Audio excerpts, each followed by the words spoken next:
Good afternoon. Today I'm going to be reviewing the Addiesdive AD2068.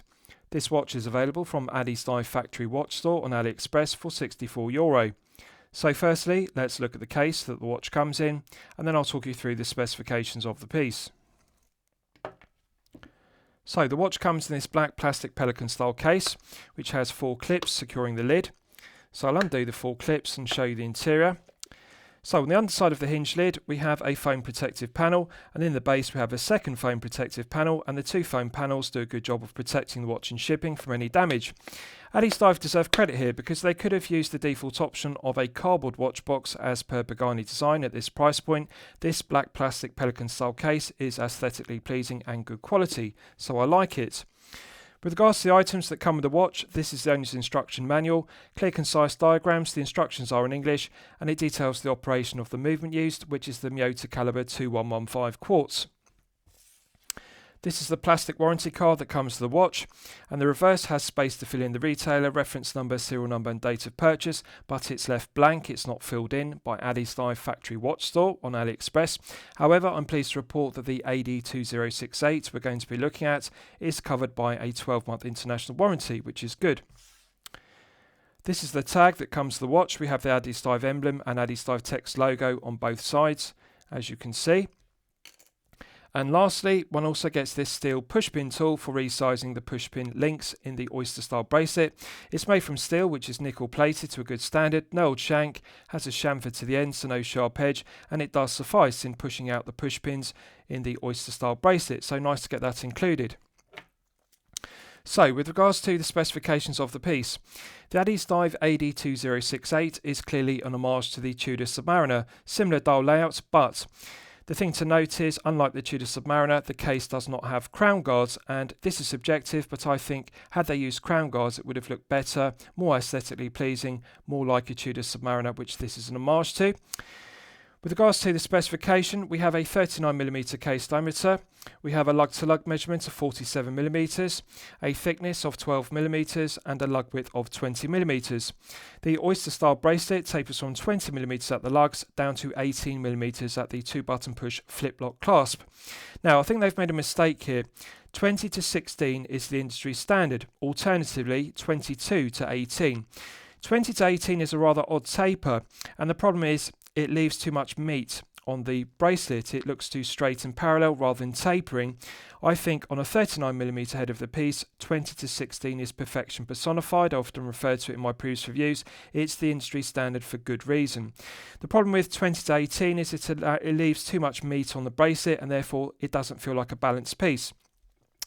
With regards to the clasp, it's signed on the flip block with the Addiesdive text logo, and the body is signed with the Addiesdive emblem to a good standard with high definition engraving. Brushed satin finish to the body, and that complements the brushed satin finishing to the flanks, but the clasp could be longer because we only have the minimum 3 micro adjustment holes. I would like to see a longer clasp used with 5 or 6 micro adjustments, because in the absence of half links in the oyster style bracelet, it's sometimes difficult to get the correct fit by adding or subtracting one full oyster style link. Half links would enhance the fit, but also in the absence of half links, 5 or 6 micro adjustments on the clasp would be beneficial. So with regards to the rest of the specification, we have a double domed boxed crystal, but it's not sapphire crystal as one would expect. It's actually made from K1 hardened glass. K1 hardened glass really is a compromise between mineral crystal, which is less expensive and less scratch resistant, and sapphire crystal, which is more expensive and more scratch resistant. So K1 hardened glass really is a compromise between the two. I appreciate this is €64. We're not looking at a €100 price point piece in the low tier. One has to be magnanimous and expect some cost-cutting measures at €64, but I think K1 hardened glass really is a cost-cutting measure too far. K1 hardened glass is acceptable on pieces below €50, but at €65 one can expect sapphire crystal, and I think it's a cost-cutting measure too far by Addiesdive. But on a positive note, it does have blue AR coating on the underside, and the blue anti-reflective coating does an excellent job of reducing the glare and the highly reflective nature of the silver mirror polished Mercedes handset. Now, many low-tier Chinese brands make the mistake of undersizing the proportions of the hands used on their pieces. Addiesdive have done this. The pencil minute hand looks correctly proportioned. It's long enough for the tip of it to extend all the way to the white minute ticks on the chapter ring, so that is okay. The length of the second hand is also correct because it extends all the way to the minute ticks. But the Mercedes hand is too small. In terms of the width of the hand, the proportion of it, the length is okay, but it looks too small. So they need to scale up the proportion of the Mercedes handset to better suit this being an homage to the Tudor Submariner, which has a larger handset. The Tudor Submariner really would look better if this had snowflake hands on it rather than the Mercedes hands used by Rolex on the Rolex Submariner dates, for example. But this is subjective. Some collectors might like the Mercedes handset, but they just need to scale up the proportions. Now, with regards to the dial execution itself, quality of the printing of the BGW9 printed indices is good. The proportions are good, and I like the triangles at 12, 9 and 6. It does look very similar to a Tudor Submariner dial. Matte blue looks very aesthetically pleasing, and it's good because it's not glossy like a sunburst dial or an enamel dial. The matte finish to it means it's not reflective. The legibility is good. So the white minute ticks are correctly proportioned, the legibility is good, and the date complication is slightly undersized. It would look better if it was a larger date window, but the Arabic numerals are clearly legible and the alignment is good. They're not too far to the left or right or too high or low in the date window. So dial layout is good, quality of the printing is good. The Addiesdive emblem, Addiesdive text logo is high definition and crisp. It's not too thick and blurry. The font used is nice and fine. And I like that the dial isn't over branded with unnecessary text and specification. At 6 o'clock we simply have 200M 660 feet, which is in Garamond font, which is serified as per the Tudor Submariner and the Rolex Submariner date. So they've done a good job of the printing of the text on the dial. It's nice and fine and crisp and high definition. It's not blurry and thick. So quality of the dial execution is good. It's just a shame the handset is undersized. With regards to the bezel, it has a matte ceramic bezel insert. Now, this is subjective. I think it would look more aesthetically pleasing with a blue anodized aluminium bezel insert because this is an homage to the Tudor Submariner, which used an aluminium bezel insert. But however, they've made the correct decision by making the ceramic matte finish rather than glossy finish, because a glossy ceramic bezel would look too contemporary and modern on a vintage looking piece. The matte ceramic does give it the aesthetic of an aluminium bezel insert, but of course it is harder and more scratch resistant.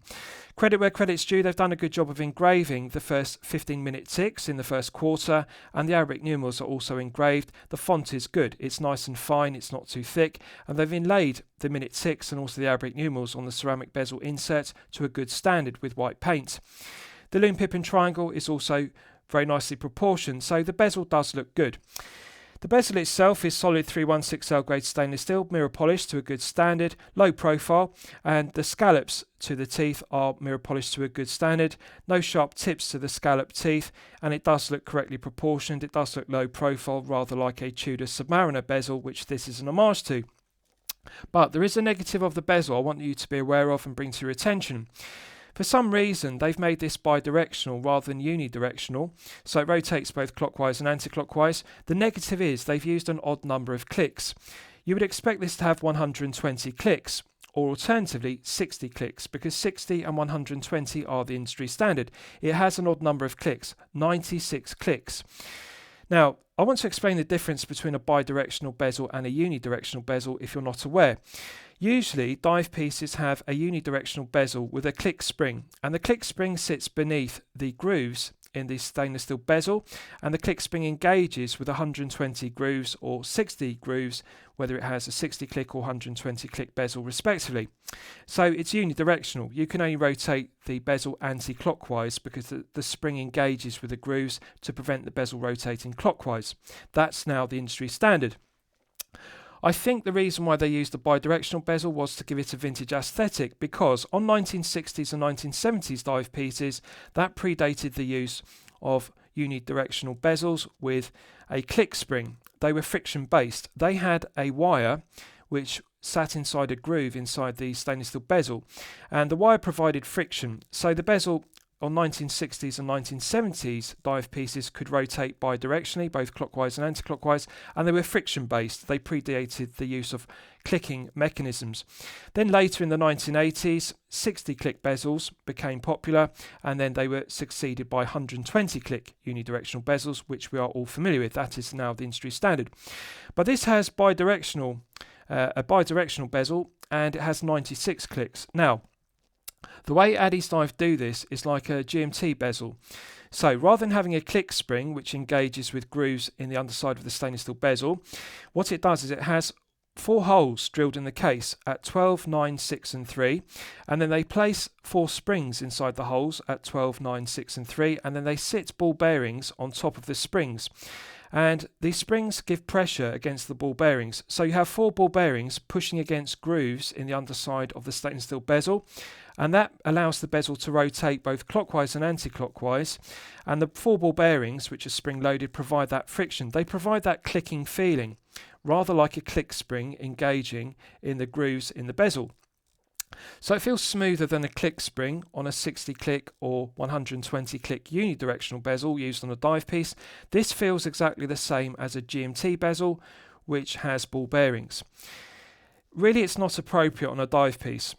It would be appropriate if this was a GMT piece, but 96 clicks doesn't make sense. 60 or 120 are the industry standards, and if they just wanted to give it a vintage aesthetic by having a bidirectional bezel, they should have just used a wire inside the bezel and made it friction based as per 1960s or 1970s bezels, but that's what we've got. So I consider it to be a negative, 96 clicks and bidirectional. In terms of the resistance, medium resistance. It feels similar to a Steel Dive SD1953. It's got that medium resistance. Feels heavier than a Pagani designed PD1661, which has a lighter bezel execution. Feels even, both clockwise and anti-clockwise in terms of resistance. It doesn't get lighter or heavier through the 360 degrees, so that's good. Unfortunately, it does have lateral side-to-side play. And I'm just going to check it in 4 positions to confirm. Because when I level criticism at a brand, I like to be fair rather than unfair, and I like to be unbiased. Yes, in all 4 positions it has lateral side-to-side play, so it needs tightening up. Now, as it's a bidirectional bezel, we don't need to check for back play because obviously it can rotate in both directions, clockwise and anti-clockwise, but we will check for alignment. So, we have misalignment. The Lume pip and triangle are slightly to the left of the 12 o'clock index on the dial and the 60-minute tick on the chapter ring. So again, to be consistent and fair, I'm going to check it 2 more times. So you can see I'm now 1 click to the right. So rotating it anti-clockwise, 1 click should make it bang on 12 o'clock, bang on the 60-minute tick. But it's not. The Lume pip and the triangle on the bezel are slightly to the left of the 12 o'clock index and the 60-minute tick. So I'm now going to move it 1 click to the left. You can clearly see the Lume pip and triangle are to the left of the 12 o'clock index on the dial and the 60-minute tick on the chapter ring. So 1 click to the right, clockwise, should align it correctly, but it doesn't. It's still slightly too far to the left, so it does not align. And this is wholly unacceptable. Now, one has to be magnanimous below €100. We're not looking at a €100 piece in the low tier. This is only €64. But regardless of that, bezel alignment is a fundamental that Addiesdive have to get correct, regardless of this being €64. It's very easy to set a ceramic bezel insert with an adhesive ring on a bezel correctly aligned, bang on 12 o'clock. So it's disappointing. Now, I want to dispel a myth. Often collectors have this misconception that watch reviewers like myself receive cherry-picked examples from brands. For example, Addiesdive could have sent me a high quality control level piece with perfect QC and no QC issues. And then I would give a positive review to you, the collector, and then you would purchase the piece from AliExpress with poor quality QC, and you would then realise it's a cherry-picked example. It's a myth. You can clearly see that this has misalignment. This is not a cherry-picked example, therefore it is a myth.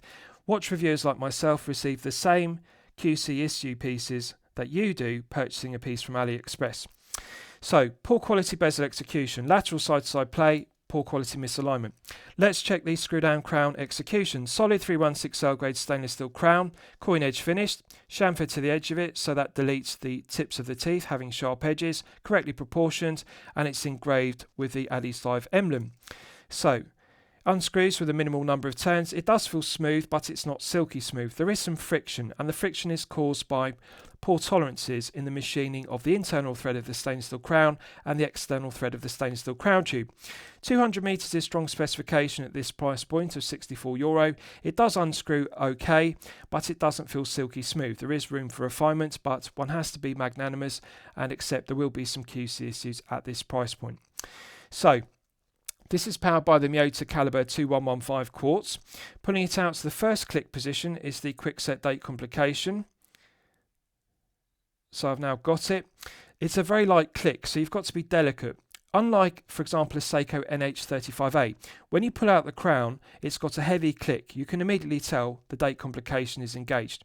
This one has a very light, delicate click, so you've got to carefully pull it out because the click doesn't have a positive feeling to it. It's very subtle.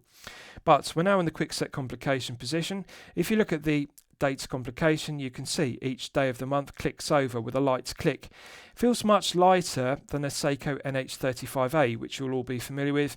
That's a characteristic of the Miyota 2115 quartz, very light clicking. So it doesn't have the positive indexing of an NH35A, which I prefer. It does take some getting used to, but once you become accustomed to it, it does feel good to set the date. It clicks over with a nice positive click. The alignment of the single and the double Arabic numerals is correct. They're not too far to the left or right of the date window. They're not too high or too low. And the font is nice and fine. It's not too thick and blurry. So the legibility is good. But the legibility could be improved if they enlarge the date window to make it larger, and therefore the Arabic numerals would be more legible, but it is okay. Pulling it out to the second click hacks the movement. So the 2115 does have hacking, and you can see the second hand has now stopped dead, so it's possible to set the time precisely to the second. Pushing it back in, it's got a nice positive click, and you can see the second hand begins to tick around the dial once again. So let's test screwing it back down. Immediate thread pickup. So there is a good interface between the internal thread of the stainless steel crown and the external thread of the stainless steel crown tube. The threads do pick up well. It just doesn't feel silky smooth. There is some friction, so you've got to get used to that. You have to turn the crown with more torsion in order to get the crowns to screw down on the thread of the external thread of the stainless steel crown tube, so it just doesn't feel silky smooth.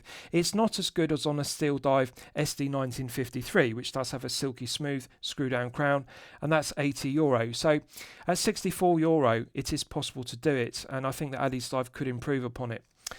So let's look at the bracelet in detail. Male end links. Now this is a QC issue. Look closely and you'll see it's got a scuff or scratch across it. I appreciate this is €64, but regardless of that, this should not have passed quality control inspection. It's got a huge scratch or scuff right across the centre of the end link, which is a male end link, as you can see. It's very easy to finish this correctly with brush satin finishing. They should not have allowed it to pass QC inspection with that scratch, but regardless of that, they've made a mistake using male end links. If you look at the centre of the male end link, it's got this large rectangle slab of 316L stainless steel, and this would look better if it had a female pivoted end link. The other benefit would be it would allow the end link in the oyster style bracelet to articulate, because the problem with this long centre section, this large rectangle slab, is it doesn't allow the end link in the oyster style bracelet to articulate beneath the tips of the lugs. Really, this should have female pivoted end links, but regardless of that, poor quality. Because look at the tolerances: lateral, side to side, longitudinal, up and down play in every single direction. Now, it does articulate freely, it doesn't feel stiff or kink, so that's the positive, but too much play. This is down to poor tolerances, simply down to the hole in the male end link being drilled too large and the pin being undersized in the hole, and therefore we get this rattle. And it is notable, when you wear this on wrist, it clicks, it rattles. My concern is long-term durability. How long is it going to be before the pin, due to the excessive shear load on it in the elongated hole or the oversized hole, causes it to fail? It's going to get worse. So it rattles. Now, that's not the only problem. Oyster style bracelet, push pins, which are a cost-cutting measure rather than screw pins. One has to be realistic and expect some cost-cutting measures at €64. One isn't going to get screw pins, but every single one of the push pins in the oyster style bracelet have excessive longitudinal, lateral, side-to-side play. It's sloppy. It clicks. Let's check the other side for continuity. Again, articulates freely, doesn't feel stiff or kink, but excessive play, longitudinal, lateral, side to side, up and down play, and it's significant play. Simply down to poor tolerances. The hole is too large, the pin is undersized, and therefore it clicks, it feels sloppy, and it rattles. And again, every single one of the push pin links in the oyster style bracelet click. So it rattles. Now, on a positive note, it articulates freely due to all the excessive play, so it doesn't feel stiff or kink. The positive is it doesn't pull arm hairs, which is good, and there are no sharp edges. So the top edge of the flanks and the lower edge of the flanks have been deburred and chamfered well, so it doesn't feel sharp against the wrist. That's good. Doesn't pull arm hairs. That's good. The luster is good. Nice fine-grained finish to it, so beautiful luster to the brush satin finishing to the top side and the underside. And this side does also articulate freely, no stiff links, and doesn't have sharp edges to the top edge or the low edge of the flanks, doesn't pull arm hairs, articulates freely. Quality of the mirror polishing to the flanks is done to a good standard, so that is good. It's just a shame that there's too much play because it rattles. It's a sloppy bracelet. It's to be expected at this price point, €64. Now, let's look at the clasp in detail. 2-button push flip lock clasp, brush satin finishing on the body and the flanks is done to a good standard. Let's look at the interior. This is a disappointing cost-cutting measure. They haven't even mirror polished it. It's just longitudinally brush satin finished. Pressed metal clasps were acceptable in the early 2000s. But even at €64, a solid milled stainless steel clasp has now become the industry standard. It is unacceptable to be using pressed stainless steel clasp at this price point in 2025. It's a cost-cutting measure too far. Really, the cost of updating this to a solid mill clasp to Addiesdive is negligible. It would only add circa $5 per piece to the wholesale price, and the retail price, collectors would happily pay an additional €5 or $5 to get a solid mill clasp. Let's check the hinge pins. Left-hand hinge pin has excessive longitudinal, lateral, side-to-side, up and down play. Play in every single direction, and it rattles. Dreadful. Let's check the centre hinge pin. Lateral, longitudinal, side to side, up and down play. Play in every single direction, which is significant. My concern is long-term durability. How long is it going to be before the excessive shear load on the pin causes it to shear, or alternatively the riveted ends of it to wear off in the elongated holes and therefore the pin will drop out? Clicks. Finally, let's check the right-hand pin. Lateral, longitudinal, up and down, side-to-side play. Play in every single direction, which is excessive. It rattles. Cumulative effect is left-hand, centre and right-hand pins all have excessive play. It's a sloppy pressed stainless steel clasp. Really needs to be refined, better quality tolerances, even at this low €64 price point. The clasp is pressed stainless steel. It should be a longer clasp with 5 or 6 micro adjustments, heavier gauge of stainless steel. We're not going to get a micro adjustment mechanism, a ratcheting mechanism at this price point, but the minimum they could do is make the clasp longer with 5 or 6 holes. They are capable of doing it. Addiesdive can make solid mill clasps with a better quality than this. This is wholly unacceptable. So let's look at the case back. Solid 316L grade stainless steel, engraved with the Addiesdive emblem to a good standard, and around the circumference is mirror polished. Coin edge finishing is good, no sharp edges to the coin edge teeth, and the engraving is good. They've deburred the engraving well to a good standard. Bubble back case back profile to it. Now, the case back doesn't need to be this thick because we're not looking at an automatic powered piece powered by the NH35A. It does not need clearance for a rotor. This piece is only 12mm, which is good for a 200m piece, but they could have used a flat case back and reduced it down to 11mm, which would enhance the comfort level and the feel good factor. 12 is okay, but really this bubble back case back is the kind of case back one would expect with an NH35A powered piece. The negative of this piece, and I consider it to be the worst QC issue of this watch overall, the engraving to the logo, the emblem in the centre, is sharp. It feels very rough. They haven't polished it. Now, this scratches the wrist. When you wear this on wrist, the comfort level is poor because you can feel the engraving being sharp, scratching your wrist. It does not feel smooth as per a sterile case back or an engraved case back which has been polished to a good standard. The engraving just feels too sharp. They really need to polish the case backs to a higher standard. The engraving feels too sharp. It has sharp edges which feel sharp and they rub against your wrist. So it needs to be deburred better. They can do better than this, even at €64 price point. It's very uncomfortable to wear as a result, which is a real shame. The underside to the head of the piece is deburred very well. The four corners have been chamfered. It doesn't have sharp corners to the tips of the four lugs. The undercuts to the flank of the case do not have sharp edges, and the underside to the head of the piece is concentric CNC lathe tool machine to a good standard. So the quality of the finishing to the head of the piece itself is good. No sharp edges to the case, but the case back does have sharp engraving, which is a disappointment. So I'll give you a wrist shot and you can see how it fits on my 8-inch wrist. Now, I haven't sized the bracelet, and as you can see, it comes with a very long bracelet. I can fit 2 fingers underneath the bracelet and clasp very easily. So this will fit up to even a 9-inch wrist. So plenty of links. If you're a collector with a larger wrist of 8 inches plus, you've got no problems whatsoever. There are enough links for a larger wrist. There are enough removable links to size it down to a minimum 6-inch wrist, so this will fit a 6-inch up to even a 9-inch wrist. And bear in mind, this is on its maximum extension of the 3 micro adjustment holes in the clasp. So plenty of links, but the taper is incorrect. 20 to 18, too much meat on the bracelet.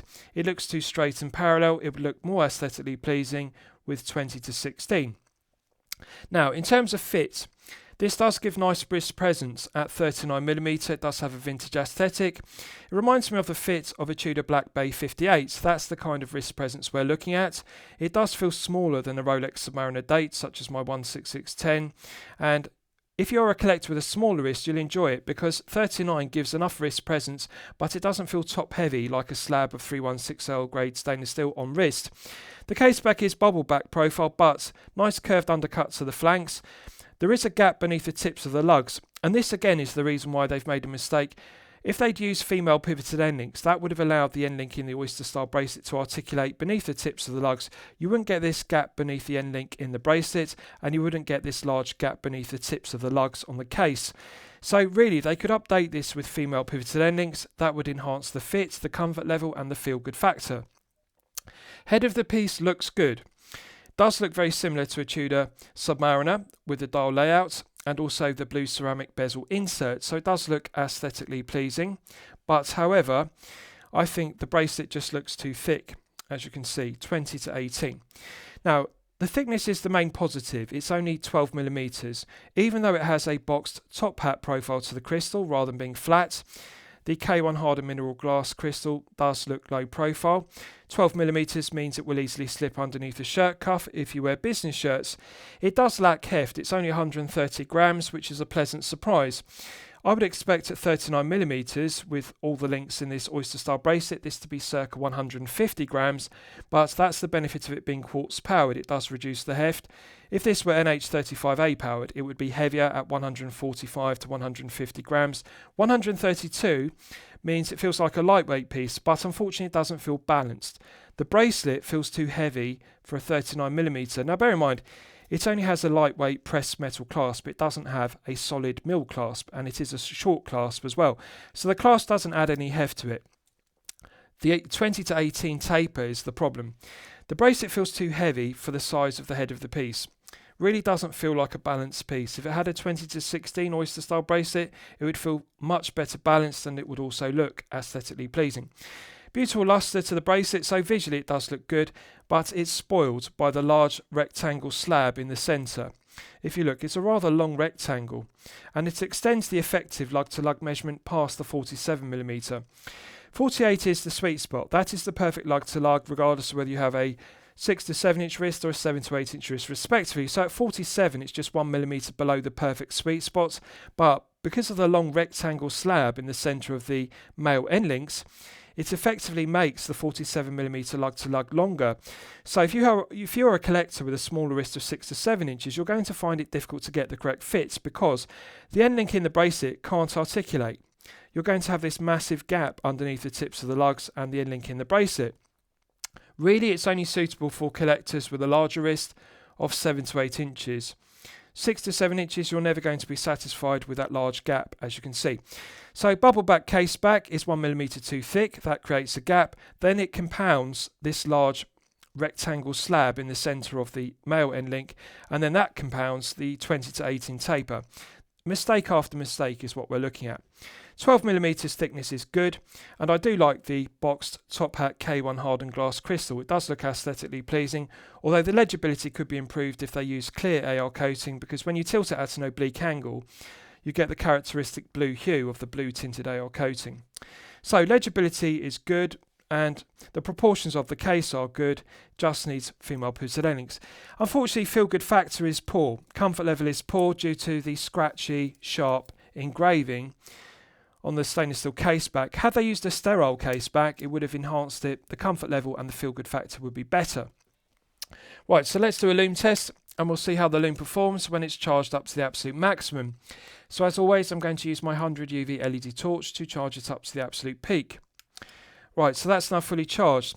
Now, on a positive note, in daylight conditions, the BGW9 on the Lume pip, on the ceramic bezel insert, the printed indices and the handset are a good colour tone match. The BGW9 looks white in daylight. In the dark, there's also a good colour tone match. You can see the Lume pip, the printed indices on the dial and the Mercedes handset have the same blue tone. The exciter is glowing brightly, but there is a cost-cutting measure I want you to be aware of. Unfortunately, we're looking at 3 to 4 layers of BGW9 rather than 5 to 6, which is the industry standard. One has to be magnanimous and realistic and expect some cost-cutting measures. This is a €64 piece. We're not looking at a €100 price point piece in the low tier. And this is the typical low-tier Chinese brand cost-cutting measure they do in order to maximise profit margin per piece. To reduce production costs, they use 3 to 4 layers on the dial and the hands and the Lume pip versus 5 to 6. So initially it does appear to glow brightly. The exciter looks like it's performing well. But what you're going to see exponentially with time is the exciter is going to fade rapidly and fade badly to nothing. Now it's beginning to fade on the dial quickly, and the hands will then begin to fade, and then the Lume pip. So unfortunately this is 3 to 4 layers, but it is to be expected at €64. One has to be realistic. You're not going to get 5 to 6 layers of BGW9 on the Lume pip, the dial and the hands at €64. However, Steel Dive are capable of doing it on the SD1953, which I previously reviewed. That's a Submariner Data Homage. That is only €80, so it's only €15 more expensive, but that has 5 to 6 layers, and it also has a fully Lume ceramic bezel insert.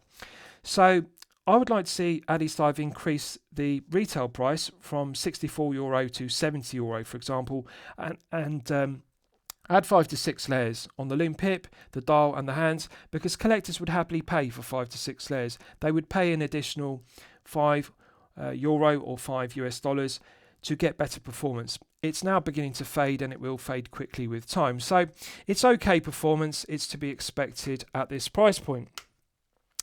Right, so let's discuss the movement use. So this is powered by the Miyota caliber 2115 quartz, which is made in Japan. It's a reliable, well-proven workhorse quartz caliber, has 0 joules, it has hacking, which I've demonstrated works well, has a quick set date complication, which also works well. 3-year battery life is very impressive. Often quartz calibers only have a 1 to 2 year battery life. 3 years is very good. There's one benefit of the 2115 I like. It has a power saving function. So if you wear this piece in rotation, for example, you can save the battery by simply unscrewing the crown and pulling it out fully to the time setting position. That engages the battery saving function of the caliber. So although it does have a 3-year stated battery life, you can actually extend that to 4 or 5 years. When you don't wear the watch, you can unscrew the crown, pull it out to the time setting position. That activates the battery saving function. You can extend it to 4 or 5 years plus. But even if you leave it running continuously, 3 years of battery life is impressive. The stated accuracy of the caliber 2115 quartz is plus or minus 20 seconds per month. So just think about that for a moment. That's not plus or minus 20 seconds per day or per week. Plus or minus 20 seconds per month is better than plus or minus 1 second per day accuracy. Incredible accuracy at this price point. It's a reliable, well-proven workhorse quartz. No negatives to it whatsoever, no reliability issues reported. The 2115 is a reliable, robust quartz, the correct choice at this price point. A better quality movement would have been the Seiko VH31. I personally prefer the VH31 because the second hand has a smoother tick. It ticks at 4 ticks per second rather than 1 tick every second, but this is subjective. For the majority of collectors, they don't mind 1 tick per second of the 2115. I like the VH31 because of the smoother sweep. It looks more like the sweep of an automatic, such as the NH35A running at 3 Hz. I like the 4 ticks per second of the VH31.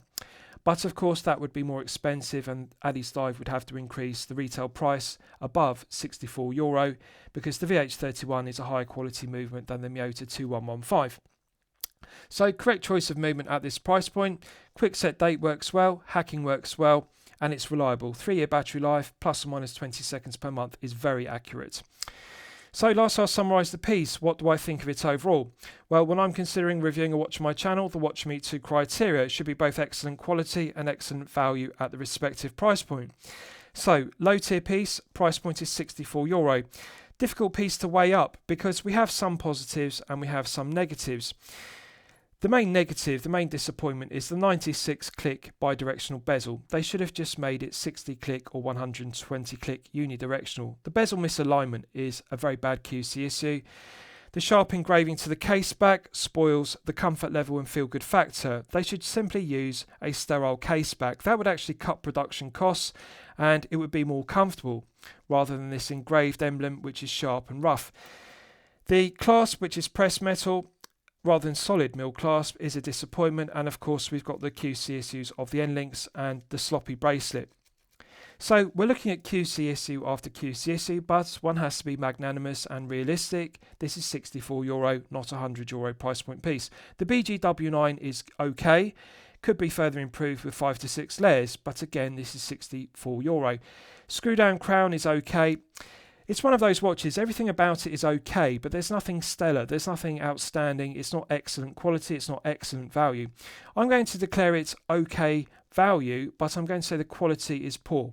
There are just too many QC issues. The bezel misalignment, sloppy bracelet, hinge pins are sloppy, and we've got a press clasp, sharp engraving on the case back.